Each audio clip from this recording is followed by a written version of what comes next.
जैसे कि आप सबको पता है, आज का हमारा टॉपिक है गोली दर्पण द्वारा प्रतिबिंब बनने के नियम तथा प्रतिबिंब का बनाना। अगर आपको इससे पहले वाले टॉपिक पढ़ने हैं तो अगर आपने ये वाले वीडियोस नहीं देखे हैं तो आप इन वीडियोस को जाकर देख सकते हैं, लिंक आपका नीचे डिस्क्रिप्शन में मिल जाएगा। तो ज़्यादा आपको नॉलेज करते हुए आइए हम क्लास 10 की फिजिक्स को समझ रहे हैं। ये 10th और 12th की टॉपिक दोनों में आता है, ये कंपल्सरी दोनों टॉपिक है, गोली दर्पण द्वारा प्रतिबिंब के बनने के नियम तथा प्रतिबिंब का बनना। तो आइए सबसे पहला टॉपिक आता है हमारा प्रतिबिंब, इमेज क्या होती है। इससे पहले हमने बहुत सारे टॉपिक पढ़ लिए थे, उनको आप देख लेना, आपके लिए ज़्यादा बेनिफिशियल रहेगा। प्रतिबिंब इमेज क्या होती है? जब किसी वस्तु से चलने वाली प्रकाश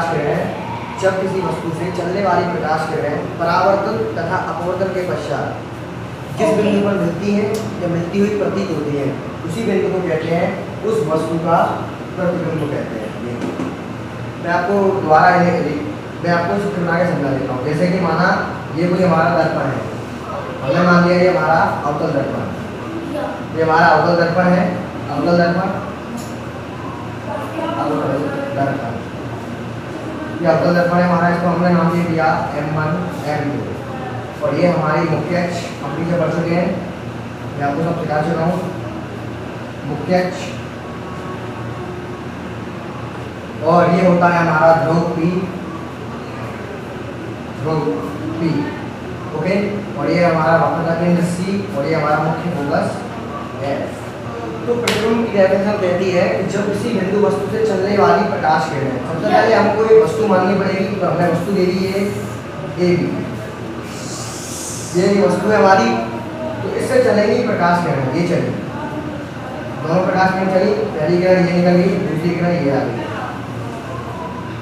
ये चली। तो हम अभी परावर्तन पढ़ रहे हैं, अभी हमारे में अपवर्तन का टॉपिक नहीं आया है, वो आगे आएगा। आप इसलिए मैं कह दे रहा हूँ, इसमें दिया हुआ है परावर्तन या अपवर्तन के पश्चात। परावर्तन चल रहा है हमारा, उसी के नाम मैं आपको बताऊंगा। ये रिफ्लेक्ट हो गई। आपको पता है जब कोई किरण मुख्य अक्ष के समांतर आती है तो वो हमेशा मुख्य फोकस से होकर जाती है, ऐसे करके। और जो किरण हमेशा वक्रता केंद्र C पर आती है या C से होकर जाती है, वो हमेशा उसी डायरेक्शन में लौट जाती है। और मैंने डेफिनेशन कहती है हमारी, बिंदु वस्तु से चलने वाली प्रकाश किरणें परावर्तन के पश्चात जिस बिंदु पर मिलती हैं या मिलती हुई प्रतीत होती हैं, ये तो क्लियर हो गया, जिस बिंदु पर मिलती हैं, मिलती हुई प्रतीत होती हैं, वो हमेशा उत्तल दर्पण में रहेगी। तो मिलती हुई प्रतीत हो रही है या मिल रही है, इसी को बोलेंगे हम इस बिंदु वस्तु का प्रतिबिंब। ये बन गया। तो देख सकते हैं आप प्रतिबिंब कैसा बना है हमारा, उल्टा बना है, वस्तु से छोटा है और कहाँ प्राप्त हुआ है, वक्रता केंद्र और मुख्य फोकस के बीच में। तो ये होगी आपकी पूरी प्रतिबिंब का पूरा कॉन्सेप्ट, इमेज का पूरा कॉन्सेप्ट यही हो गया। तो अब देख लेते हैं दूसरा चित्र बना के कि उत्तल दर्पण में कैसे बनती है। ये उत्तल दर्पण ले लिया, ये हमारा मुख्य अक्ष,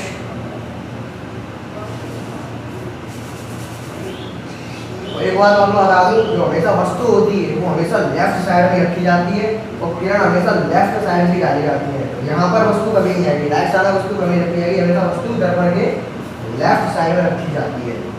तो उत्तल दर्पण से जो प्रतिबिंब बनते हैं वो सारे प्रतिबिंब कैसे होते हैं, वर्चुअल होते हैं, यानी कि हमारे सारे प्रतिबिंब आभासी बनते हैं।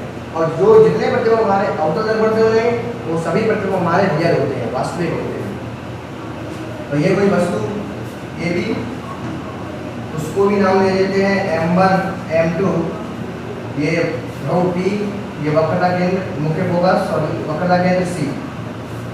तो फिर दोबारा हमने कोई दो किरण डाली, ये ऐसे गई, ठीक है, और ये ऐसे गई, ये गई दोनों किरण। तो इनका रिफ्लेक्शन हुआ, ये इधर चली गई और ये इधर चली गई।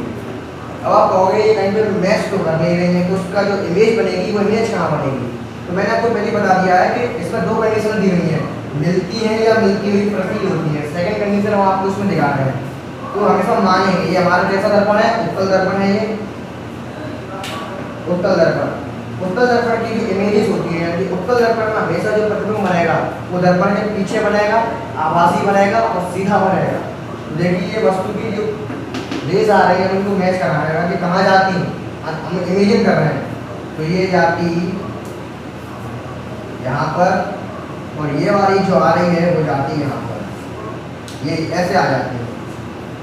आभासी प्रतिबिंब बना रहे हैं, यानी कि हम सोच रहे हैं कि ये प्रतिबिंब, ये जो हमारी रेज है रिफ्लेक्ट होकर इधर चलेंगी। अगर ये परावर्तित नहीं होती, यहाँ पर आ जाती है, तो तो वस्तु का जो प्रतिबिंब बनता कहाँ बनता, मुख्य फोकस F पर बनता, मुख्य फोकस पर बनता। तो ये प्रतिबिंब कैसा हो गया हमारा, आभासी हो गया, आभासी प्रतिबिंब बन गया। वस्तु से बहुत छोटा प्रतिबिंब बना है, ये छोटा था, आभासी है। और ये हमारा प्रतिबिंब कैसा था, वास्तविक था, रियल था, वास्तविक रियल। तो ये आपकी प्रतिबिंब की डेफिनेशन है कि जब किसी वस्तु से चलने वाली प्रकाश किरणें परावर्तन या अपवर्तन के पश्चात जिस बिंदु पर मिलती हैं या मिलती हुई प्रतीत होती हैं, उसी बिंदु को कहते हैं उस बिंदु वस्तु का प्रतिबिंब। इसमें इन दोनों चित्रों में मैंने आपको प्रतिबिंब के टाइप्स भी बता दिए हैं। प्रतिबिंब हमारे दो टाइप्स के होते हैं। पहला प्रतिबिंब होता है हमारा रियल इमेज, तो वास्तविक प्रतिबिंब। ये हमारा वास्तविक का चित्र है, वास्तविक प्रतिबिंब। और ये हो गया हमारा आभासी प्रतिबिंब, आभासी प्रतिबिंब। मैं पैर मार दूंगा, आभासी प्रतिबिंब। तो दो टाइप्स के प्रतिबिंब होते हैं, वास्तविक प्रतिबिंब, आभासी प्रतिबिंब। इन दोनों की डेफिनेशन क्या बनेगी कि जब किसी बिंदु वस्तु से चलने वाली प्रकाश किरणें, वास्तविक प्रतिबिंब की बता रहा हूँ, जब किसी वस्तु से चलने वाली प्रकाश किरणें परावर्तन के पश्चात किसी बिंदु पर वास्तव में मैच करती हैं, जो हमें दिखाई दे, रियलिटी में अगर किसी बिंदु पर टच करती हैं, मैच करती हैं, आपस में क्रॉस करती हैं, तो वो बनेगा हमारा रियल इमेज, वास्तविक प्रतिबिंब। और बड़ी बात करते हैं आभासी की।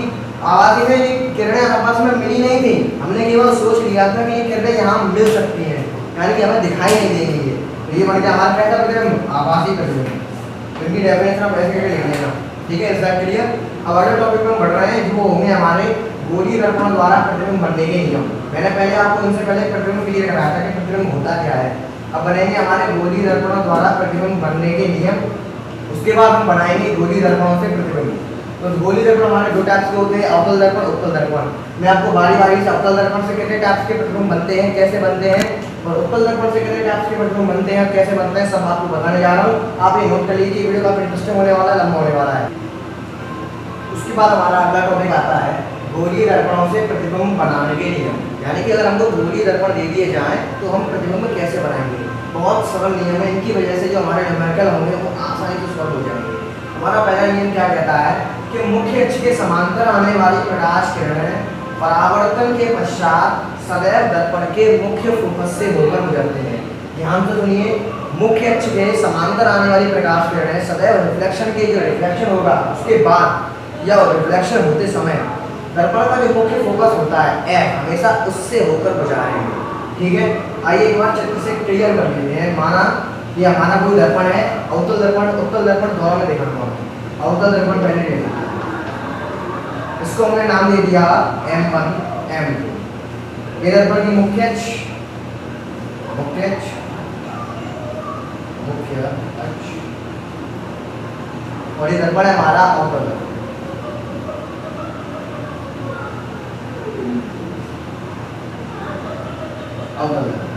और ये है हमारा वक्रता केंद्र C, ये है हमारा मुख्य फोकस F। तो कॉन्सेप्ट कहता है हमारा कि जो मुख्य अक्ष के समांतर आने वाली प्रकाश किरण है, मुख्य अक्ष के समांतर प्रकाश किरण कैसे आएंगी, बिल्कुल पैरेलल। देखिए ये जो किरण आ रही है मुख्य अक्ष के समांतर है, पैरेलल आने वाली प्रकाश किरण है। हमेशा रिफ्लेक्शन होगा तो कहाँ से निकलेंगे, रिफ्लेक्शन यहाँ से होगा, यहाँ पॉलिश हुई है, रिफ्लेक्शन हुआ तो हमेशा से हम यहाँ पे यहाँ ऐसे करके गुजार देंगे, हमेशा फोकस के ऊपर से गुजारेंगे। Is that clear? यानी कि मुख्य अक्ष के समांतर आने वाली प्रकाश किरणें, जितनी भी प्रकाश किरणें होंगी हमेशा रिफ्लेक्शन होगा, तो उनको हम कहाँ से गुजारेंगे, मुख्य फोकस से। ये हमारा प्रथम नियम क्लियर हो गया। Is that clear? उत्तल दर्पण की बात कर लेते हैं। उत्तल दर्पण में आ जाइए, ये हमारा उत्तल दर्पण और ये इसकी मुख्य अक्ष, ये हमारा ध्रुव P, इसका भी लिख लेते हैं ध्रुव P। ये मुख्य अक्ष होगी हमारी, इसका नाम दे दिया हमने M1, M2। मुख्य अक्ष के समांतर आने वाली प्रकाश किरणें ये आ रही है मुख्य अक्ष के समांतर। मैंने आपको पहले बताया था जो उत्तल दर्पण होता है वो हमेशा वर्चुअल काम करता है, आभासी की तरह कार्य करता है। इससे कोई चीज रियल नहीं बनती है, रियल इससे बनती है अवतल दर्पण से। तो इसमें जो आएगी वो रिफ्लेक्ट हो जाएगी इस साइड में, लेकिन कॉन्सेप्ट हमें क्लियर करना है, इसलिए हम उसको मान लेंगे। तो ये मानेंगे तो ये कहाँ से निकलेगी, ये फोकस से। हमेशा दर्पण के पीछे हमने माना, लेकिन वो रियलिटी में नहीं निकल रही है, लेकिन ऐसे ही लिख देंगे यहाँ पर कि हमेशा से भी मुख्य अक्ष के समांतर आने वाली प्रकाश किरणें परावर्तन हुआ, इनका ये इस तरह चलेगी ये किरण। लेकिन इसको अगर थोड़ा सा नीचे खींच दें तो कहाँ से निकल रही है, फोकस से आती हुई प्रतीत हो रही है, यानी कि फोकस से जाती हुई ये प्रतीत हो रही है, यानी कि दोनों कॉन्सेप्ट क्लियर हो गए हमारे। उत्तल दर्पण, प्रथम नियम हमारा क्या था कि दर्पण के मुख्य अक्ष के समांतर आने वाली प्रकाश किरणें परावर्तन जब होगा, परावर्तन के पश्चात सदैव कहाँ से होकर निकलेंगे, दर्पण के मुख्य फोकस से होकर चलेंगे। पहला नियम ये होगा। वैसे इसमें मुख्य अक्ष के समांतर आने वाली प्रकाश किरणें परावर्तन होगा, परावर्तन के पश्चात कहाँ से निकलेंगी, दर्पण के मुख्य फोकस से। ये नीचे पढ़ा। सेकंड नियम को पढ़ते हैं, इसको नोट करिए, तब तक के लिए हम वीडियो पॉज कर रहे हैं। तो आइए बढ़ते हैं अपने सेकंड नियम की ओर। सेकंड नियम बहुत इजी है। क्या कहता है सेकंड नियम हमारा कि दर्पण के मुख्य फोकस की ओर आने वाली प्रकाश किरणें या फोकस से गुजरने वाली प्रकाश किरणें जब भी हमेशा परावर्तन के पश्चात मुख्य अक्ष के कैसी हो जाती हैं, समांतर हो जाती हैं। तो दोबारा समझते हैं, दर्पण के फोकस से आने वाली प्रकाश किरणें या फोकस की ओर आने वाली प्रकाश किरणें हमेशा परावर्तन के पश्चात दर्पण के मुख्य अक्ष के समांतर हो जाती है। कैसे हो जाती है, आइए देखते हैं। ये है पूरा नियम। हमने दर्पण ले लिया, हमने अवतल दर्पण ले लिया हमने M1 M, ये हमारी मुख्य अक्ष,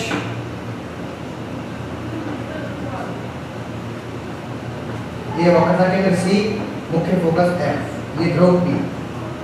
तो कॉन्सेप्ट कह रहा है हमारा कि दर्पण के फोकस से जाने वाली किरण ये जा रही है। ये देखिए, ये किरण दर्पण के फोकस से जा रही है और दर्पण के फोकस की ओर आ भी रही है, यानी कि दर्पण के फोकस से जाने वाली प्रकाश किरण, दर्पण के फोकस से जो किरणें टच होती हैं, जब भी उनका रिफ्लेक्शन होगा, रिफ्लेक्शन यहाँ से होगा तो कैसी हो जाती है, वो मुख्य अक्ष के समांतर हो जाती है। ये हो गई बात, हो गया नहीं, कुछ नहीं होगा कंप्लीट। यानी कि दर्पण के मुख्य फोकस से जाने वाली प्रकाश किरणें हमेशा परावर्तन के पश्चात मुख्य अक्ष के कैसे हो जाती है, समांतर हो जाती है, पैरेलल हो जाती है। बस हो गया नहीं। ये अवतल दर्पण के लिए था हमारा अवतल दर्पण। तो उत्तल दर्पण के लिए कैसे बना देंगे, क्या लिखा था, बहुत सिंपल है। उत्तल दर्पण ले लिया हमने M1 M2, ये इसके मुख्य अक्ष ठीक है, और ये हमारा ध्रुव P, ये फोकस है और ये वक्रता केंद्र C। तो मुख्य फोकस की ओर आने वाली प्रकाश किरण, तो मुख्य फोकस की ओर एक प्रकाश किरण लेकर आएंगे, ये लेके आ रहे हैं, ये आ रहे हैं। मुख्य फोकस की ओर आने वाली प्रकाश किरण ये आ रही है। जब इसका क्या हुआ, रिफ्लेक्शन हुआ, तो ये इधर चली गई। मुख्य फोकस की ओर आने वाली प्रकाश किरण रिफ्लेक्शन हुआ। आप देख सकते हैं, अगर इस किरण को थोड़ा सा आगे बढ़ा दें, ये हमने बढ़ा दिया, तो ये कहाँ पर होकर आ रही है, ये किसकी, मुख्य फोकस की ओर ही तो आ रही है ये किरण। कॉन्सेप्ट ये कहता है कि मुख्य फोकस की ओर आने वाली प्रकाश किरण या मुख्य फोकस से जाने वाली प्रकाश किरण, तो एक्चुअल जो हमारा एक्चुअल काम करता है वो करता है अवतल दर्पण, यानी कि परफेक्ट है, वहाँ पर जा रही है, उसी से टच हो रही है। और यहाँ पर क्या हो रहा है, संभावना बनती है। हमेशा उत्तल दर्पण में क्या बनेगी, संभावना बनेगी। तो उत्तल दर्पण के मुख्य फोकस की ओर ये किरण आ रही है, तो उसका रिफ्लेक्शन होगा, वो कैसे हो जाएगी, ये मुख्य अक्ष कैसे हो जाएगी, समांतर हो जाएगी, ये होगी। यानी कि मुख्य फोकस की ओर आने वाली प्रकाश किरणें हमेशा परावर्तन के पश्चात मुख्य अक्ष के समांतर हो जाती है। ये बन गया हमारा उत्तल दर्पण का चित्र। उत्तल दर्पण, इसको आप नोट कर लीजिए। अगला नियम हो गया, आपको आना है, बस केवल 3 नियम होते हैं, इसको नोट कर लीजिए। तो हमारा थर्ड नियम क्या कहता है, थर्ड नियम बहुत ईजी है कि दर्पण के वक्रता केंद्र से होकर जाने वाली प्रकाश किरण, आप जानते हैं दर्पण का वक्रता केंद्र क्या होता है, ये होता है M1 M2, ये C F, यानी कि दर्पण के वक्रता केंद्र से होकर जाने वाली प्रकाश किरण, या यानी कि होकर जाने वाली, यानी कि हमें पक्का पता है कि वहीं से होकर जा रही है, तो वो कौन सा दर्पण होगा, हमेशा अवतल दर्पण में ऐसा होता है। यानी कि अवतल दर्पण हमेशा हमें एक्चुअल वैल्यू देता है, अवतल दर्पण, यानी कि दर्पण के वक्रता केंद्र की से होकर जाने वाली प्रकाश किरण या वक्रता केंद्र की ओर आने वाली प्रकाश किरण हमेशा रिफ्लेक्शन के पश्चात कैसी आती है, उसी दिशा में वापस लौट जाती है। ये लौट गई। दर्पण के वक्रता केंद्र से होकर जाने वाली प्रकाश किरणें या वक्रता केंद्र की ओर आने वाली प्रकाश किरणें हमेशा परावर्तन के पश्चात उसी मार्ग में लौट जाती हैं। ये देखिए, यहाँ से आ रही थी, इस साइड से आ रही थी, वक्रता केंद्र से अगर टच होगी तो हमेशा उसी डायरेक्शन में लौट जाएगी। इस डायरेक्शन में आ रही थी, वक्रता केंद्र से टच हुई, परावर्तित हुई, उसी मार्ग में क्या हुई, उसी डायरेक्शन में लौट गई।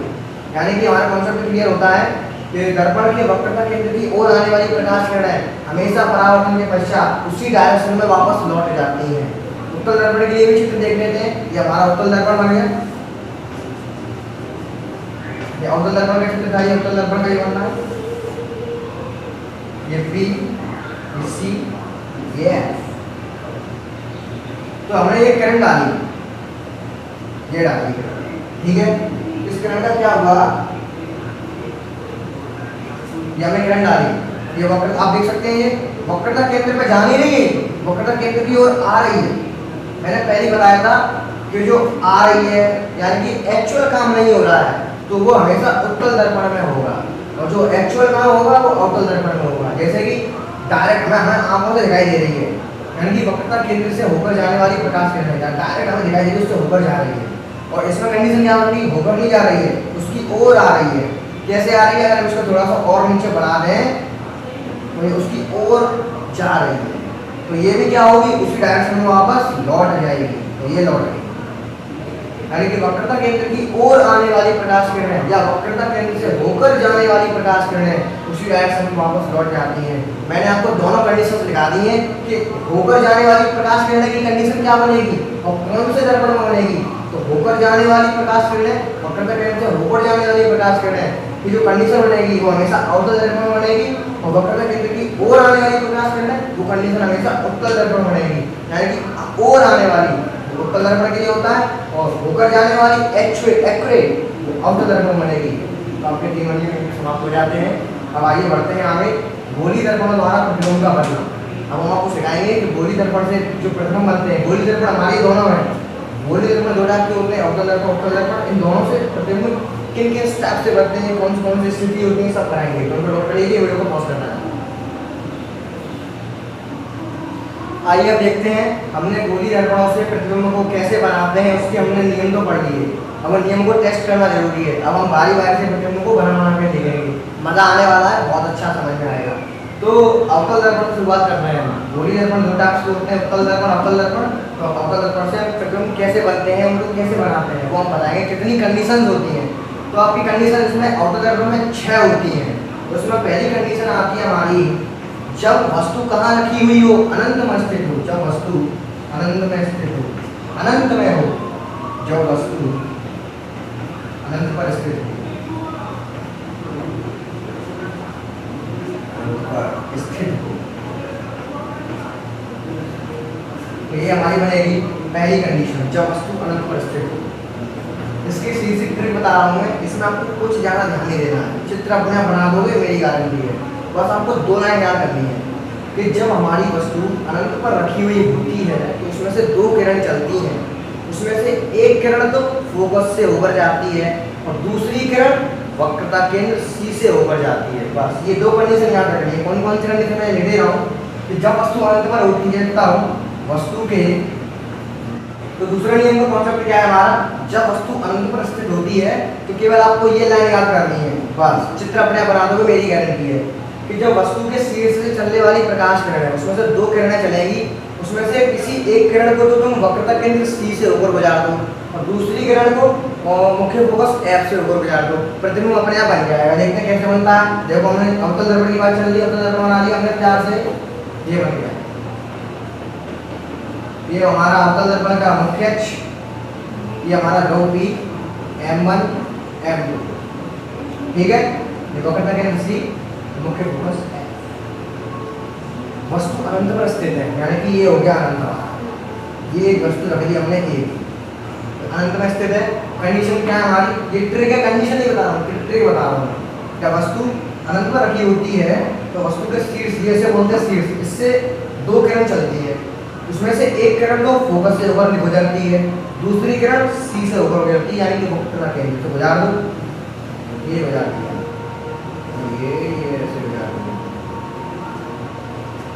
बस इतना काम हमने कर दिया। अब आगे क्या करेंगे? आगे हमने पीछे नियम पढ़े थे नहीं पढ़े थे, उनका काम हो रहा है। देखो पहली किरण की बात कर लेते हैं। हमने पीछे नियम पढ़ा हुआ था कि जब कोई किरण दर्पण के मुख्य फोकस से होकर गुजरती है तो वो दर्पण के मुख्य अक्ष की कैसे हो जाती है भैया? समांतर हो जाती है। इसीलिए वो हमने नियम पढ़े थे कि ताकि हम चित्र बनाए तो हमको बहुत आसानी से बन जाए। ये देखो ये निकल गया, ये निकल गई किरण। हमने पीछे पढ़ा था कि जब कोई किरण दर्पण के फोकस से होकर गुजरती है तो वो मुख्य अक्ष के समांतर हो जाती है। ठीक है, पहली किरण का काम खत्म हो गया। दूसरी किरण क्या कर लेते हैं, आपको भी ऐसे चित्र बनाने हैं कि जब कोई किरण दर्पण के वक्रता केंद्र सी से होकर गुजरती है तो वो उसी डायरेक्शन में वापस लौट जाती है। ये लौट गई, लौट गई, ये लौट गई। बस यहाँ पे आपका जो नियम पढ़े थे उनका काम खत्म हो गया। अब हमने उस नियम से पहले हमने पढ़ा था प्रतिबिंब। मैंने आपको बताया था कि जो वस्तु से चलने वाली जो किरणें होती हैं वो परावर्तन के पश्चात जिस बिंदु पर मिलती हैं, दोनों किरणें जिस बिंदु पर कट करती हैं, ये देखो यहाँ कट कर रहे हैं, ये कट कर दिया, उसी को बोलते हैं प्रतिबिंब। तो हमारी वस्तु थी ए बी, तो प्रतिबिंब बना के ऐसा उल्टा बना है। वस्तु यहाँ रखी थी, प्रतिबिंब नीचे को बना है, ये उल्टा प्रतिबिंब बना है, ए डैश बी डैश। बस हो गया काम। जब वस्तु अनंत पर होती है तो यही प्रतिबिंब बनता है। अब इसकी स्थिति कैसे ज्ञात करेंगे? ऐसे ज्ञात करेंगे, देखो कि जब वस्तु अनंत पर स्थित होती है तो प्रतिबिंब कैसा बनता है? देखो प्रतिबिंब बनता है उल्टा, उल्टा, ठीक है, कॉमा, प्रतिबिंब बनता है उल्टा और वास्तविक बनता है। मैंने आपको हमेशा बताया है कि अवतल दर्पण हमेशा रियल इमेज बनाता है। उल्टा, वास्तविक, वास्तविक, उल्टा हो गया, वास्तविक हो गया। और देखो वस्तु कितनी बड़ी थी तो प्रतिबिंब बना छोटा, वास्तविक वस्तु से छोटा, वस्तु से छोटा। और कहाँ बनाइए? फोकस पर बनता है, वस्तु से छोटा और दर्पण के फोकस पर बनता है, दर्पण के फोकस पर बनता है। बस ये होगी आपकी पहली कंडीशन कि जब वस्तु अनंत पर होती है तब आपको केवल ये दो लाइन याद करनी है कि जब वस्तु अनंत पर होती है तो वस्तु के शीर्ष से दो किरण चलती हैं, उसमें से एक किरण आपकी फोकस से होकर गुजरती है और एक किरण उसमें से वक्रता केंद्र सी से होकर गुजरती है।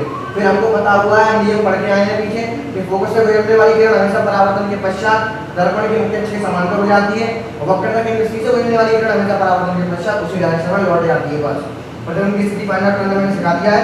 तो ये होगी फर्स्ट कंडीशन। बहुत मजा आ रहा है कि नहीं? कमेंट करके बताना मजा आ रहा है या नहीं। इसको नोट कर लो, अगली कंडीशन को पढ़ते हैं, बहुत मजा आने वाला है। ट्रीटमेंट करेंगे, एक्सपेरिमेंट करेंगे। चलो शुरू करें। तो यानी कि उल्टा वास्तविक वस्तु से छोटा तथा दर्पण के फोकस तल में प्राप्त होता है। फोकस तल, मैं थोड़ा गलत बोल गया था कि फोकस तो हमारा ये रहा। फोकस तल होता है कि अगर यहाँ पर कोई रेखा खींच रहे हैं, यानी कि मुख्य अक्ष के लंबवत हो वो रेखा और मुख्य फोकस से टच हो रही हो तो उस पूरी रेखा को बोलते हैं फोकस तल। यहाँ देखेंगे जब वस्तु अनंत पर स्थित होती है तब प्रतिबिंब की स्थिति, प्रतिबिंब उल्टा होता है, वास्तविक वस्तु से छोटा तथा दर्पण के फोकस तल में प्राप्त होता है। ये होगी कंडीशन का। सेकंड कंडीशन की ओर बढ़ते हैं। उसके बाद आती है हमारी सेकंड कंडीशन। पहले वस्तु हमारी अनंत पर थी, अब धीरे धीरे वस्तु को हम क्या करेंगे? दर्पण के पास लेकर आएंगे। तो सेकंड कंडीशन में जो वस्तु आ जाती है वो कहाँ पर? मुख्य अक्ष पर आ जाती है, यानी कि अनंत और वक्रता केंद्र के बीच में स्थित हो जाती है। तो ऐसी कंडीशन के लिए हमारा कॉन्सेप्ट बहुत सरल है, उसी कॉन्सेप्ट याद करना है, बस चित्र तो अपने आप बन जाएगा। देखो कॉन्सेप्ट क्या है कि तब क्या होता है, वस्तु के शीर्ष से चलने वाली दो प्रकाश किरणें, जिसमें से पहली किरण क्या होती है? वो मुख्य अक्ष के समांतर चलती है। कोई एक किरण उसमें से मुख्य अक्ष के समांतर चलेगी और दूसरी किरण वक्रता केंद्र सी से होकर गुजरती है। तो पहले इतना देखते हैं चित्र में, उसके बाद प्रतिबिंब बनाएंगे, बढ़िया मजा आने वाला। देखो भैया, तो ये हमने ले लिया हमारा अवतल दर्पण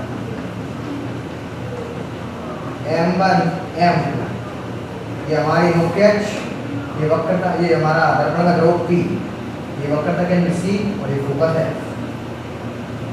तो हमारी जो पहले वस्तु थी वो अनंत में थी, अब धीरे धीरे वस्तु को क्या करेंगे? दर्पण के पास लेकर आएंगे। तो एकदम तो आनी जाएगी, तो कुछ कंडीशंस बनती हैं, तो इसीलिए हम इतने सारे पास में आपको बता रहे हैं, किताब में भी दिए होते हैं। ये आपकी वस्तु मुख्य अक्ष पर आ रही है, यानी कि ये अनंत है हमारा, अनंत है हमारा और ये वक्रता केंद्र है।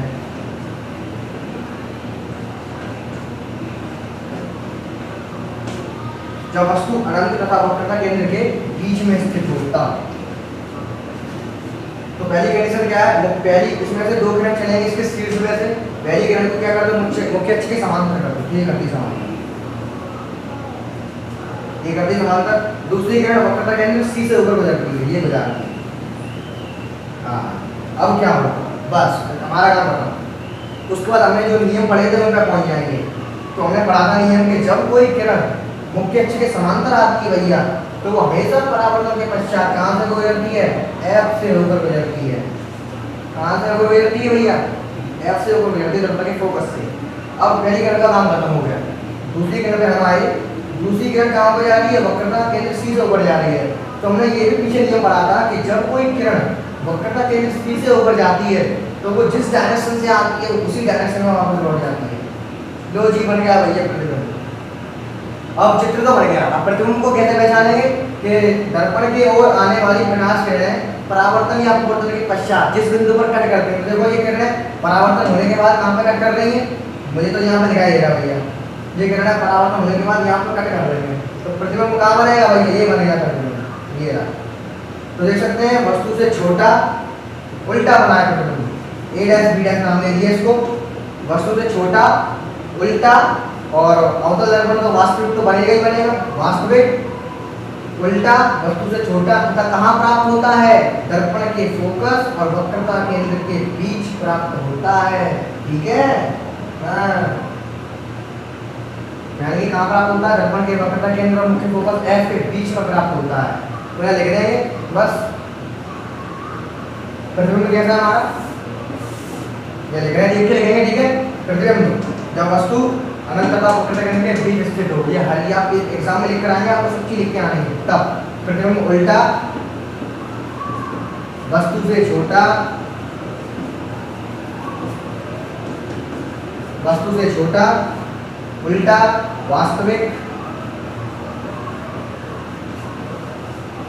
वास्तविक दर्पण के सामने भी बोल सकते हैं, दर्पण के सामने, दर्पण के सामने, दर्पण के सामने कहाँ प्राप्त होता है, वक्रता केंद्र और मुख्य फोकस के बीच प्राप्त होता है। वक्रता केंद्र तथा मुख्य फोकस के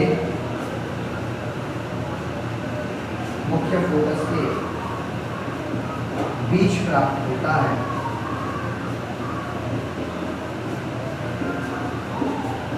तो ये हो गया हमारा सेकंड पार्ट क्लियर। अगर इस चित्र में कोई दिक्कत आ रही हो तो नीचे कमेंट करके जरूर बता देना। तो वीडियो ज़्यादा लंबा ना हो जाए इसलिए हम वीडियो को यहीं पर रोक रहे हैं। तो हमने इस वीडियो में ये सब पढ़ लिया है, इनकी आप अच्छे से प्रैक्टिस कर लेना, बिल्कुल क्लियर हो जाएंगे। अगर फिर भी डाउट रह जाता है तो ये हमारा व्हाट्सएप नंबर है 6398634713। आप इस नंबर पर कॉन्टैक्ट करना कर सकते हैं, जिससे हम आपके हर सवाल का जवाब दे सकते हैं। तो इस वीडियो में इतना ही, ये आपको बता दूँ मैं, ये क्लास 10 और 12 दोनों के लिए है। ये हमारे वीडियो का पार्ट नंबर 3 है। अब वेट कीजिए पार्ट नंबर 4 का। पार्ट नंबर 1 और 2 की लिंक मैंने नीचे डिस्क्रिप्शन में दे दी है। तब तक के लिए शुक्रिया, धन्यवाद। इसको ध्यान दीजिए।